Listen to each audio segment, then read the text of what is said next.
আসসালামু আলাইকুম। আমি আজকে বেরিয়েছি নবীনগরের উদ্দেশ্যে। তো যেতে যেতে দেখছিলাম রাস্তাঘাটে অযথায় অনেক মানুষ হর্ন বাজাচ্ছিল। আসলে তারা জানেই না যে শব্দ দূষণের কারণে আমাদের কি কি ক্ষতি হতে পারে। তো সেজন্যই এই ভিডিওটা করা। তো চলুন আমরা জেনে নেই শব্দ দূষণের কারণে কি কি ক্ষতি হতে পারে।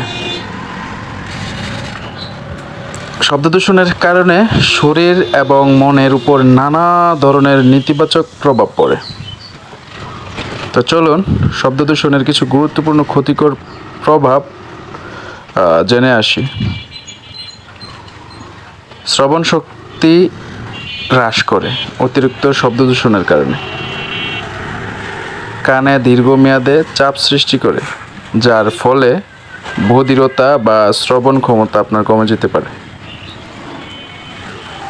মানসিক চাপ এবং উদ্বেগ তৈরি করে।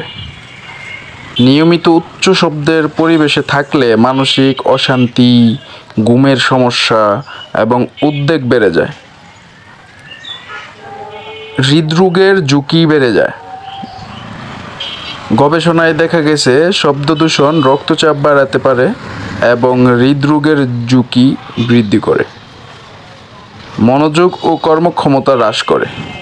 ছাত্রছাত্রী ও কর্মজীবীদের মনোযোগে বিঘ্ন ঘটে, ফলে পড়াশোনা ও কাজের মান কমে যায়। শিশুদের উপর অনেক বেশি প্রভাব পড়ে, যেমন শিশুদের মানসিক ও ভাষাগত বিকাশে সমস্যা হতে পারে এই শব্দ দূষণের কারণে। বন্যপ্রাণীর উপরও কিন্তু প্রভাব পড়ে, যেমন অতিরিক্ত শব্দে প্রাণীরা পরিবেশ থেকে বিচ্যুত হয়ে পড়ে। অনেক সময় তাদের জীবনচক্র ব্যাহত হয়।